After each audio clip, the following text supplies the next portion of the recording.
Jemi sërish së bashku dhe jam këtu në studio së bashku me doktoresh Daniela Mihajlovska, e cila është specialiste e ortodoncisë si dhe implantologe e certifikuar. Do flasim për artin e stomatologjisë moderne. Kjo nënkupton të gjitha kërkesat dhe trajtimet moderne në stomatologji, duke filluar nga Veneers, Hollywood Smile, zbardhimi i dhëmbëve, cilat trajtime janë ato të cilat bëhen me teknologji më të fundit në stomatologji, qoftë për dhëmbët, gengiva dhe kështu me radhë.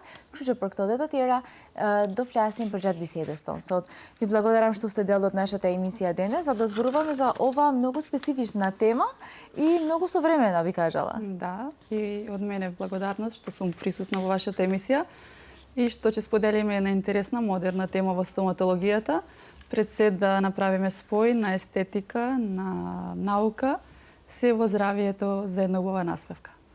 Би сакала да започнеме со многу едноставно прашање. Што всушност представува современата, модерната стоматологија? Современата модерна стоматологија не е она класична стоматологија кој што секој пациент доскоро се плашеше пред се од болка и од тие апарати кои што никој не ги посакува. Денеска се користат многу напредни технологии, многу софистицирани, брзи решенија, така да е подостапна за секој пациент. Една совршена насмевка не е веќе копија на нешто што било претходно, таа сега ми ја дизајнираме индивидуално за секој пациент посебно и така добиваме еден лик кој што ќе биде нормално уникатен за секоја особа посебно. Како влијае, значи, сите овие веќе нови методи за ова модерна стоматологија во тоа што бараат веќе пациентите кога доаѓаат кај вас и како им влијае ова во самодовербата? Па доста, затоа што пред се да има една здрави заби пациентот, треба да има и една самодоверба. Пред се многу е тешко доскоро луѓето кои што имале доста расипани заби, кои што имале криви заби, немаат самодоверба во себе, се кријат, па разговараат како скришно, но сега кога ќе направат една убава бела насмевка, се задоволни, имаат поголемо потенцијал во себе, се чувствуваат таа енергија и нормално се сигурни за понатомошните работни искуства што ги работат. Што бараат тие најчесто? Или од се помалку? Од се помалку, но сепак во стоматологијата имаме групација на пациенти, значи од она помлада генерација, средна па повозрасна. Најчести се тие избелување на заби, трендовски, затоа што сакаме инстант да имаме бела насмевка, но сепак да не го оштетиме забното ткиво. Познати се тие винири и лушпици кои што денеска се почести, како лечи на очите, она се тенки, многу микропростори се пополнуваат со нив и во однос на протетиката се доста познатите каткам, цирконија, коронки и мостови. Но сепак, ако имаме забало кој што имаме изгубено заби, значи мора да надокнадиме некако, а тоа ќе го надокнадиме со импланти кои што се сушност еден вид, да речем, штрафови кои што се вградуваат во коската за да го надополнат изгубениот простор. Сега тука не застануваме, пред се во модерната стоматологија имаме проблематика која што решаваме и гингивата, па имаме дел каде што се работи мейковер целосен на устната шуплина и обработка и моделација на самата гингива. Па имаме и уште, тоа се најчесто PRP, биорестимулативни третмани кои што се дополнуваат во однос на поголеми екстракциони рани во устата. Тоа е плазма од нашето сопствено тело, каде што во поголеми рани го аплицираме, за да тој процес кај што се одвива таа рана заздрави полесно и нормално се обнови. Сега ние ќе зборуваме за сите овие накнадно, но би сакал да започнуваме со единствениот термин што ми доаѓа во ум кога размислувам за модерна стоматологија. И тоа во денешно време е, барем за мене, Hollywood Smile. Што е ова Hollywood Smile и зошто е толку популарно, толку вирално моментално? Hollywood Smile е популарно затоа што тоа нормално сепак доаѓа од странските наши земји. Потенцирано е бела насмевка, но сепак Hollywood Smile не треба да биде насмевка која што ќе биде вештачка, треба да биде природна, да биде со соодветна доза на луксур во устната шуплина, но сепак да се одреди форма, големина на забите, спрема пропорцијата на лицето, не секогаш да биде копија на останатата слика кој што некој ќе ни ја донесе и ќе ни каже јас сакам вака да изгледам. Ние мора секогаш да размислиме и да му објасниме дека убавата насмевка е идентична сама на себе.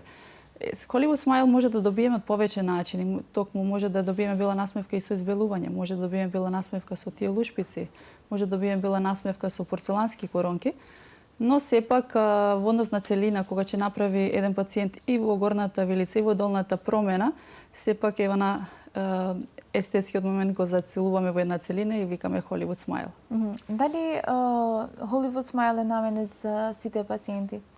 Па пред се да, ама се имаме граници, затоа што не секој одржува добра хигиена, не секој може да носи такви бели заби. Од друга страна, Hollywood Smile не може да биде кај пациенти кои што имаат длабоки загрези, кои што имаат проблем со бруксизам, тогаш имаме проблем каде што може да имаме полоша конструкција отколку што би очекувале.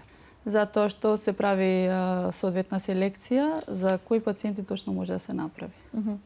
За еден стоматолог, што е тоа совршена насмевка? И со какви третмани може тоа да се постигнува? Совршена насмевка повторно, значи целокупното овој наш тематски дел не е за естетика. Во забите, пак ќе кажам, да не се копира друга насмевка, туку да биде индивидуална сам на себе, да си ја дизајнираме насмевката на пациентот која што му одговара.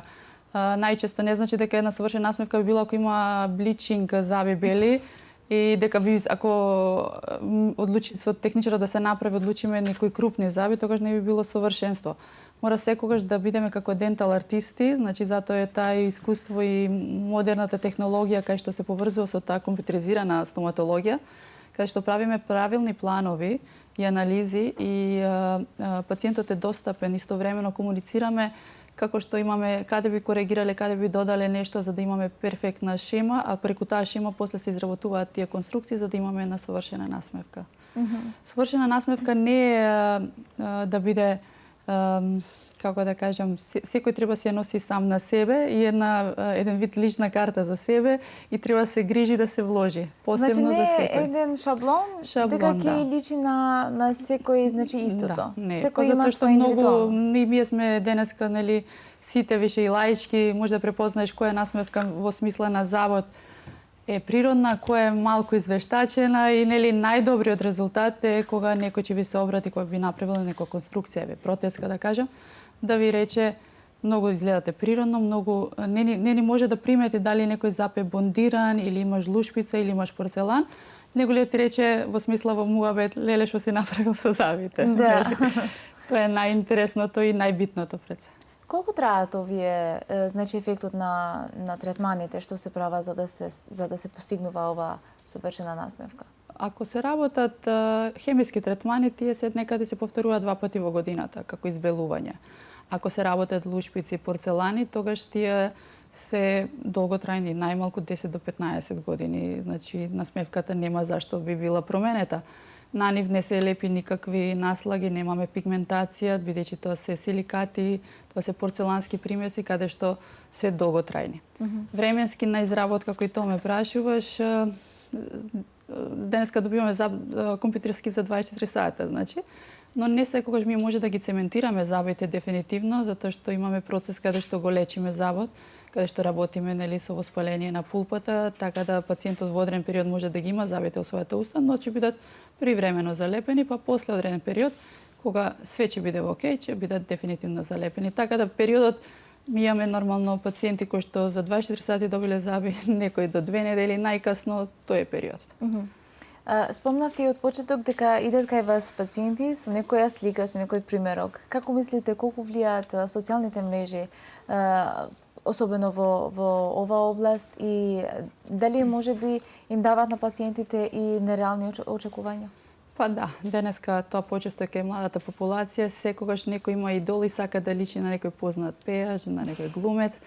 И тука многу треба да се работи малку психолошки, да се објасни што и како би можело да одговара за неговата замисла. Максимално одиме до решението кој што го барат, но сепак со една доза на вкус, да има природност во сето тоа. Значи, вие сте, иако сама го вработите, секогаш сте за природно да изгледа точно. финалниот производ, затоа што на крај ние сме тие кои што нашата работа се заснова на нормално добри резултати, а зашто кои доктори не примениме нешто што треба да трае долго.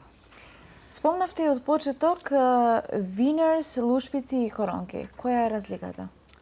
Винирите се ултратенки лушпици кои што се некаде 0,2-0,3 мм и имаме два типа на обработка на забод, можеби да се постават без никакво состружување на забод, без инвазивни третмани, ако имаме доволно простор и ако имаме доволна димензија. Ако некој има крупни заби и тесни заби, тогаш ќе мора малку да состружеме. Тоа се многу минимални, значи 2 до 3 мм. Тој простор ни е битен не дека ние сакаме да го состружеме малку забод, тој е битен простор за тој фамозен лепак и техничро да изработи таа лушпица. Сепак, ако не направиме соодветна димензија во средина, би изгледало да тие лушпици ги залепиме, па изгледат како еден број да се поголеми. Тогаш и тоа не е вкусно, значи не е природно. Така да винирите се перфектни затоа што не го состружуваме забод, останува во оние помлади години да ти остане се уште забната структура зачувана, да си направиш корекција која што ти одговара, да си смениш форма, боја што доста пациенти има нормално пломби на своите заби, колку да користиме нано технологија, колку да користиме пломби кои што се нормално транспарентни, транслуцентни, секогаш во однос на исхраната тие малку во одреден период ни потемнуваат. И нормално огледало тоа не нервира и сакаме да се маскираме, да речем. Но сепак на здрава основа. А кога веќе имаме поштетени заби, тогаш мора да се струже целосно забод, да се направи забно трупче, а преку тоа нормално се земаат отпечатоци и се изработуваат коронки. Тие коронки кои што и од нив може да бидат од различни материјали, што денеска многу помалку се користат метал керамичките и титаниумските. Ги изработуваме почесто тие каткам, цирконија и кај нив има групација, дали ќе биде full digital или фасетирано, и таму има групација, но сепак се помодерни. Додека сме тука, што е ова каткам технологија? И зошто баш ова е така револуционерна, ако може да кажеме? По тоа сме заедно поврзани со техничарите. Кога одиме на тие саеми светски, значи целите техники се во тие компјутеризирани машини. Тоа се парчиња на порцелан каде што се става во машина и директно компјутер ви ги реже. А порцеланските заби може да ги изработи и техничар, значи во два слоја, но денеска е се она да имаме еден камелеон систем, да имаме една транспаранција, да имаме една видливост на забната структура, тогаш се работи со full digital. Правиме слики како би изгледале пред и после пациентите и на основа на таа слика ја добиваме целосната, да речеме, после скенирањето, софтверски се обработува и се добива забната коронка. Верувам дека кога пациентите доаѓаат кај вас за некој третман во забите, секогаш се мислат дали ќе им личи и со лицето. Колку влијае, значи, естетиката на забите во целокупната естетика на лицето? Па и доста, треба правилно да се процени, малку и искуство. Значи, треба лицето секогаш да го поделиме во некои третини кои што треба да направиме правилна пропорција. Ако некој има нормално круглеста формација и забите кои што би се изработили би биле во таа форма, не може сега некој има кратка долна третина, ние да изработиме големи заби. Се внимава секогаш на бојата, на тенот на очите, на лицето, на кожата, на формата и спрема тоа имаме повеќе типови на форми на заби кои што ги изработуваме. Нормално се соработка, имаме клучеви на боја каде што спрема клучот и одредуваме и бојата. Колку и да сакат пациентите секогаш нормално кога прави промена порцеланска на себе, и јас да би отишла би избрала побела заби, значи, но кога ќе ги добиеме во рака, кога ќе видат дека тие се доста кречасто снегасти, па после имаме до обработка малку да ги ишминкаме, имаат техничарите свои лакови каде што ги идентификуваат правилно на сликот. Значи да личи не само да се стават бели заби. Мораме така. Ние од почеток зборуваме за естетска стоматологија и класична стоматологија. Каде е разликата всушност? Па класичната реков уште од старт е она стоматологија кај што сите се плашеле, значи кога ќе видат нели игла и бегаат од анестезија, од страф од машината што буши, дали тие од детството ни останале трауми. Денеска од современата стоматологија користиме апарати, например анестезија ставаме со апаратчиња кои што се со струја, со музика, не изгледа на шприц, тука е како пенкало. Децата го прифаќаат, а и возрастните многу почесто имаме страв од таа пуста анестезија фамозна. Ги немаме оние отпечатоци кои што се полни со отпечаточна маса, па ги отпечатуваме забите како еден вид непријатност. Имаме скенери каде што поминуваме во забалото од горната и долна страна. Истовремено во компјутер ни се дава формацијата на забот. Работиме со доста ласерска технологија, каде што имаме во секоја скоро ординација имаме ласер, дали е мекоткивен или тврдоткивен, каде што ќе работиме обработка на генгива со ласер или би работеле за децата имаме ласери кои што почетен кариес може да се работи без бушење, токму со ласерскиот зрак да се отстрани и да се, значи да нема проблем и да нема болка и нормално помладата популација го сакаат тоа.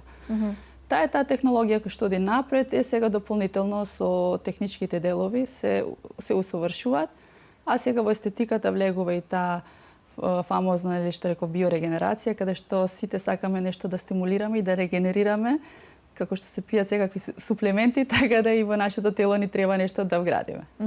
Кога зборуваме за вградување, би сакала да ни кажете малку повеќе за вградување на забни импланти. Како се прави и кога треба да се прави? Значи, кои пациенти се наменети за оваа процедура? Најидеално, значи имплантот е така измислен да се изгуби еден зап и во брзо време да си се надокнади. Имаме имплантирање кое што може да биде веднаш во алвеолата, речеме во самото изведен зап да се вметне, или подоцна некој изгубил пред неколку години, па треба да направиме конструкција. Многу е битно што имплантите секојаш треба да им се насочи на пациентите да одржуваат редовна хигиена, затоа што кај нас еднаш ќе постават порцелан или импланти многу често и тешко оди на чистење на забен камен, умислат ако ставаат вештачки конструкции, завршило се. Но имплантите, кај нас малку популацијата ни е таква, доаѓа да ги аплицираме кога имаме изгубено многу повеќе заби. Па така имплантирањето, ако ни фалат повеќе од 5-6 заба, би требало да ставиме 3-4 штрафа, да речем, и нормално топ третување на коската е поголемо, но сепак има техники за работа, тоа нема никаков проблем. Имаме беззабос, каде што воопшто немаме заби. И поставувањето на 6 или 8 импланти и повторно на тие импланти се поставува протеза која што е фиксна, која што нормално пациентите сакаат да го имаат, се поскапи варијанти, но сепак е замена за она тотална протеза каде што нормално приговор паѓа, се одлепува и нормално никој не ги посакува. Имплантите е решение за надокнадување на забот без да се состружат соседните заби. Например, имаме да ни фали еден заб, а соседно имаме здрави заби. Зашто би ги обработиле кога може да се вгради имплант? Тогаш е она задршка на здравото ткиво во нашиот организам. Ние спомнавме и од почеток дека кога зборуваме за стоматологија не секогаш се мисли само на заби, туку и на пример за гингивата. Кои се третмани кои се имплементираат токму во гингивата? И дали секогаш треба да се комбинирани? Например, ако се прави некој третман на заби, мора воедно да има и некој друг третман во гингивите?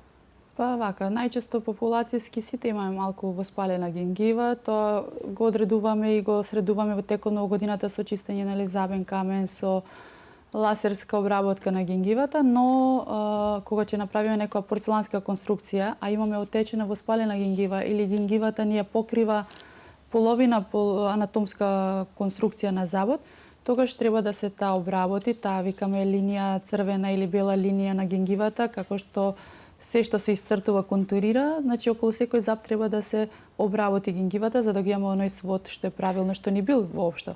Имаме ние пациенти кога ќе ни отворат устата каде што пола заби не се гледа само долни ивици каде што таа гингива обрасната. Дали е тоа воспаление, дали е отечена, дали некои простори ортодонски можеби се собрале, па имаме малку вишак на гингива, тогаш се обработува. Многу модерна е мукографта гингивата, каде што третманите каде што имаме изгубено некое ткиво, можеме да направиме резови или да вметнеме дополнителна, не се вештачка, така викаме вештачка коска, кај што се засекува гингивата, се вметнува и се прешиува. Потоа имаме третмани каде што работиме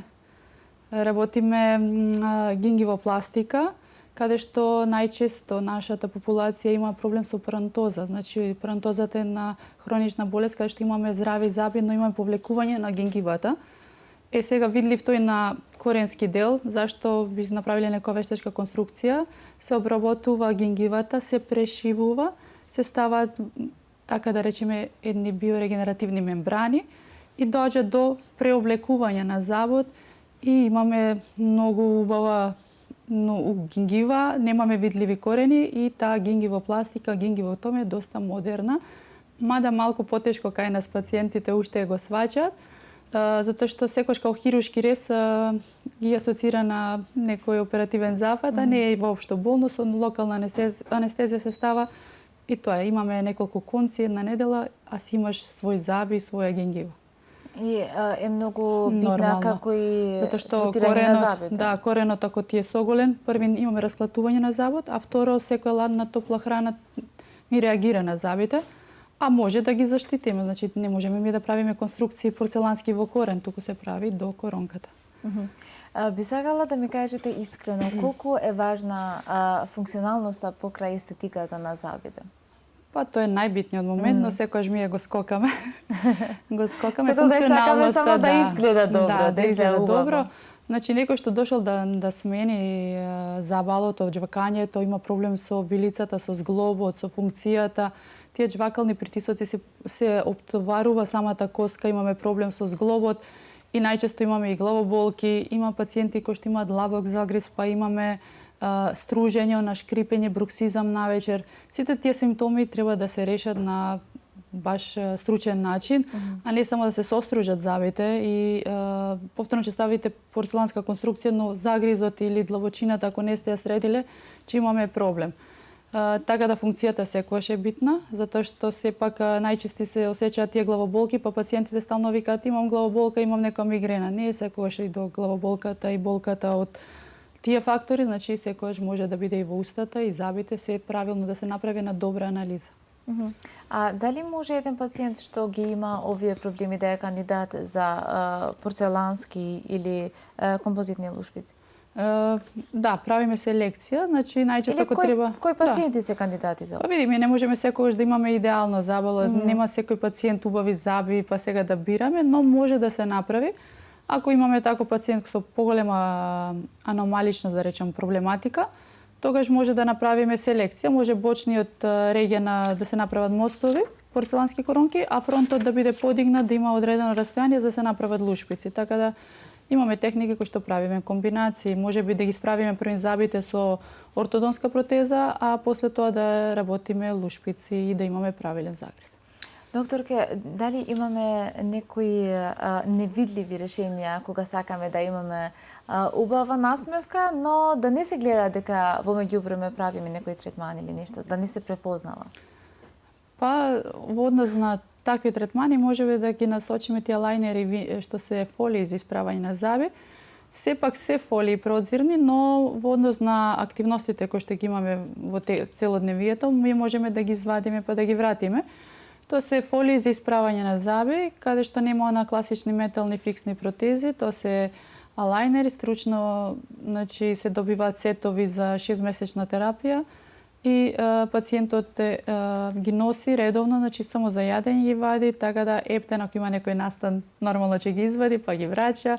И тоа е тоа невидлива, но сепак малку да речем видлива. Имаме инкогнито, внатрешни брикети што се ставаат лингвални, но не секогаш таквата типна терапија отвора правилно загризот. По-класичниот, оној од вестибуларниот образот има подруги движења, но сепак, како модерна стоматологија, се имаме и тука. Кои се најчести естетски во овој момент ортодонски третмани денес, во денешно време? Најчесто е, како што ги спомнав, се тие алајнерите, фолиите за исправање и invisible, значи третманот, а исто така и се користат слайд техника на брикети, каде што не се класични брикети со 4 копченца па гумички во боја, туку се брикети кои што се поставуваат на забите како жицата која што се исправа забите е слайд и е по-мала, движењето се поголеми, но брикетите изгледаат по-мали. И немаме колоридна гумички, подостапни се и за повозрасната популација. Трендот е што ги има исто брикетите, тие камчињата што ги лепиме, што популацијата така ги нарекува, да бидат порцелански, да бидат бели. и имаме некои ајс како транспарентни малку, но сепак не се толку невидливи, но за некоја што е во возрастна година сака да биде помалку видливо, нормално, а сепак за година и пол да си среди некоја аномалија.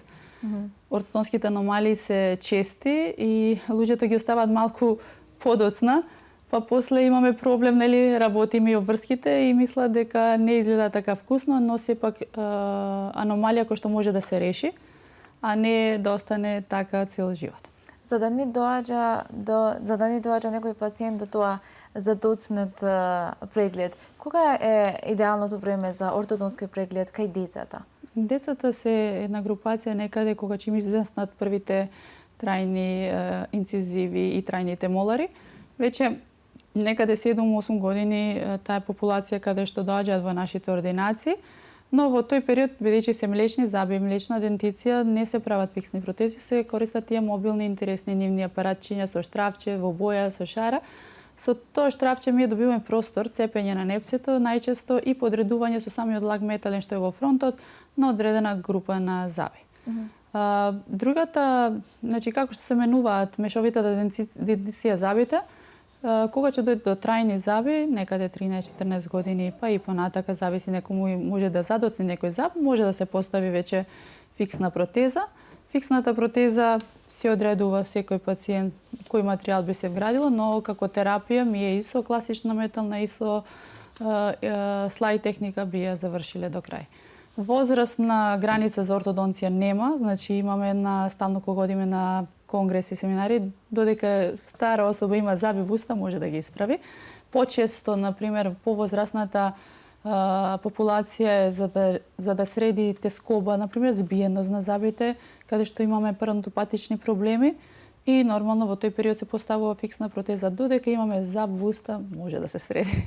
А дали може да се комбинираат ортодонските третмани заедно со естетските третмани во исто време? Може, зашто не, но треба одреден период да помине, значи ортодонската терапија малку, нели, ние година и пол некаде се носат.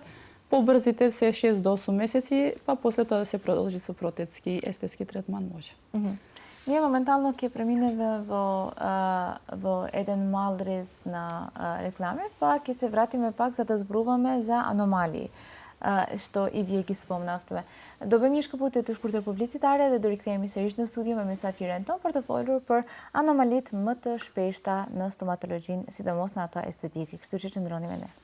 Ja di kemi sërish së bashku. Би сакала да продолжуваме со нашиот разговор да ве прашувам во врска со аномалиите. Кои се најчести аномалии во значи зъбни и вилични што вие ги третирате во врска со тоа ортодонската стоматологија? Најчести ни се нормално збиеност од длабокиот загриз, деца кои што користеле во раната фаза цуцли, оној отворен загриз. Тие се аномалии кои што се чести и кај децата. Нормално во однос на групација на аномалии може да имаме протрузија истурена пред горна вилица, имаме повлекување на долна вилица или пак прогени каде што изразено имаме истакната долна вилица, така да за сите тие имаме посебен тип и протокол на работа и посебна терапија. Не е ортодонцијата универзална за секоја аномалија. Дали ќе се започне зависи од возраста, со мобилни апаратчиња, имаме доста други апарати во ортодонцијата кои што ги користат децата, па подосна се продолжува со фиксните апарати. Сега фиксните апарати исто може да имаме дополнување, ако имаме помали простори и таму имаме дополнување на апаратчиња, може да се користат хиракси, квадхеликси заедно во комбинација со фиксната протеза. Во самата терапија пациентите значи се менуваат жици, лаци, што им е интересно тие боички, гумички на децата. Се користат интермаксиларни гумички за да се со односот на горната и долната вилица да се изедначи. Ако например горната вилица ни е према напред, треба да ја вовлечеме и се поставува таков тип на гумички или пак во обратна аномалија, се во обратно поставувањето. Така да ортодонските третмани се малку посложен комплекс и имаме редовни контроли кои што еднаш во месецот се гледаме со пациентите и како има предвижување на зъбите, така продолжуваме со работа. Нема уникатен протокол за сите исто. Како ќе биде функционалноста на зъбите после овие третмани? Ако пациентот нормално во ортодонцијата, па и во други третмани треба малку повеќе се грижи за хигиената, затоа што имаме задршка на храна, што е нормално. Сепак има нешто залепено, вештачка конструкција на забите. Ако најнормално си тече терапијата, после година и пол ние ги вадиме фиксните протези, полираме, чистиме и се добиваат едни здрави пропорции на забите, сме дошле во нормалата која што сме ја посакувале. Но најбитно е на таквите пациенти, веднаш после тоа да им се даде ретейнер, фолии што се ретейнери кои што се користат во ноќните периоди, затоа што забите дотогаш биле под фиксни протези и да речам зацврснати. Ние наједнаш ја вадиме фиксната протеза, се уште коската е мека и може да имаме придвижувања. Затоа во ортодонска терапија е најбитно да се користат тие ретейнери за да немаме рецидиви, затоа што многу често некој ќе ви каже јас носев фиксна протеза и забите ми се вратија назад. Тоа е малку подолг период каде што за функција треба малку стрпливост. Можеби веднаш после 6 месеци да бидат подредени забите и одма почнуваат, а кога ќе ги вадам, кога ќе извадам протезата. Не го сваќаат тој период што движењето прави торк, имаме да речеме движење не само на коронката и на коренот во коската, затоа што кога нешто се движи внатре е размекнато, му треба процес на окоскување, осификација за да се зацврсти, тоа се нормално процеси кои што се внатре во коската и тој период е малку треба на стабилизација, го викаме ми, и ретенција побитен. Во каков случај може да се користи и ортогнатната хирургија како дополнување на ортодонцијата? Па тоа најчесто е во договор со хирурзи, кај нас ако имаме некои поголеми, потешки аномалии, например ако имаме изразена голема мандибула, ми мора да нешто пресечеме за да вратиме аномалијата во правилен ред, но сепак тие се малку покомплексни и бараат третмани кои што имаме повеќе дисциплинска, со повеќе специјалисти разговори за да се направи тоа. Најчесто се работат на третмани на мандибула, но почесто може и на максилата. Тоа се после скратување на самата коска и поставување на штрафови. На истото што сепак одиме со една модерна ортодонција да го тоа избегнеме колку што можеме. Докторке, според вас, како се постигнува таа универзална убавина?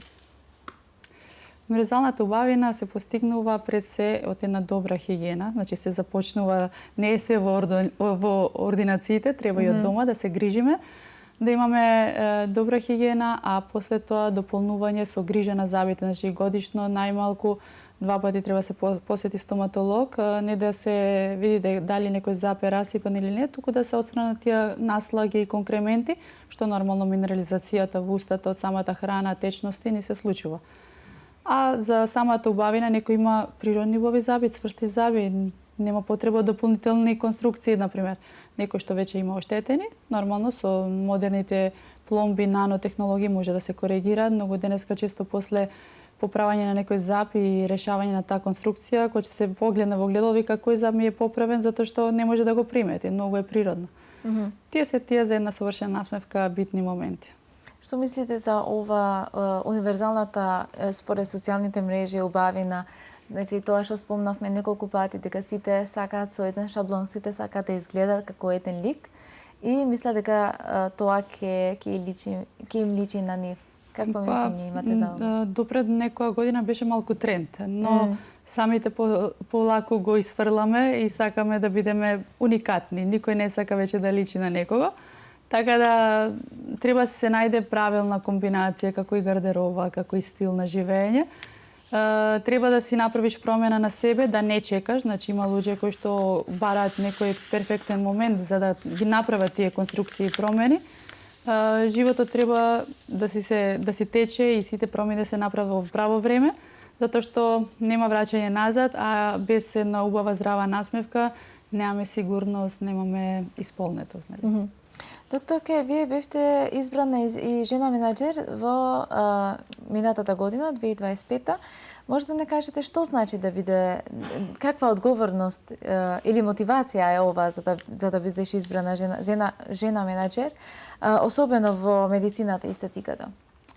Па, моја голема чест, нормално, на трудот кој што веќе ова година ми е 15-та година на работа. Започнав како млад стоматолог, па специјалист по ортодонција, па имплантологија и сертифициран антиејџинг доктор веќе 14 години. Така да таа награда ме награди, што се вика, ме исполни. А сепак тоа е доказ на оние години, изминати трудови на работа, изминати семинари, конгреси и сите тие обуки надвор во странство, каде што тежнееме да одиме напред, да донесеме нешто ново. И кај нас во Македонија имаме се, но малку едукација и пациентите нормално треба да ги информираме. Нормално некои третмани се подостапни, некои се малку поскапи, но најчесто и по тие интернет портали кога гледаат дали тоа има кај нас, има све. Трудот од неспреспиени ночи, од обуки, од надополнувања ме исполнува да бидам и да продолжам уште понатака, а менаџирањето е еден дел од структурата на работата на секој доктор, затоа што мора да се спореди добра психологија, добро менаџирање, затоа што пациентите едно барат, ми треба да ги усогласиме сите работи. И верувам дека сите овие третмани, сите можности што се или во ортодонцијата или во естетиката, ги имаме во Diamonds Clinic, нели? Да. И ова многу ме радува, има, за да знаат ги има. сите и нашите гледачи. Ако може, да, слободно, може консултациите некогаш ни се и нормално бесплатни, зашто да не, да помогнеме. Ја многу сакам да им објаснам, да им кажам, доаѓаат со една визија или јас сакам да имам таква и таква насмевка или такви и такви заби, кој ќе му кажам дека има многу полесен начин и финансиски и нормално поприроден. Зашто ако си ти на 25-30 години да направиш нешто што би требало на 5-60 да го направиш. Значи има некоја систематски. Јас не сакам да се брзат пациентите, сакам секој да им објаснам, им давам време да размислат, а тоа е пред се како доктор, лега, артист најбитно. Сега, за на крај би сакала, ако може, ве молам да ни дадете една порака за нашите гледачи, за тие што може би сакаат сега поубава насмевка, но се двоумат дали да прават нешто или не. Па секогаш треба да бидеме храбри, треба да го решиме моментот. Зашто да не си вложиме нешто во себе? Затоа што луксузот треба да го има во секој детал, но она убавина да биде нормално хармонична. Секоја насмевка ни е наш личен печат и да не чека долго време. Еден интересен е мит дека ако не боли зап, не треба да одиме на забар, нели? И најчесто пациентите ни доаѓаат кога имаме болки. Но имаме процеси како што се оние почетни кариеси, како што се парантопатичните заби или проблеми со коската, тие се хронични и не даваат такви симптоми на болка, па реално треба да имаме редовни контроли за да го спречиме тоа. Современата денешна стоматологија, па и во естетиката, е нешто да се направи превентивно, да се превенира, а не да се изгуби. Затоа им препорачувам топло да не се плашат, да доаѓаат ке секој свој избран доктор и да се советуваат пред да одлучат нешто да направат. Јас ви благодарам многу за оваа порака и за сите информации во врска со ова модерна стоматологија и знам дека сите може да ве најдат во Diamonds Clinic, каде што испомнавме дека ги имаат сите третмани во врска со модерната стоматологија. Ви благодарам многу што бевте дел од нашата емисија денес. Ви благодарам и на вам.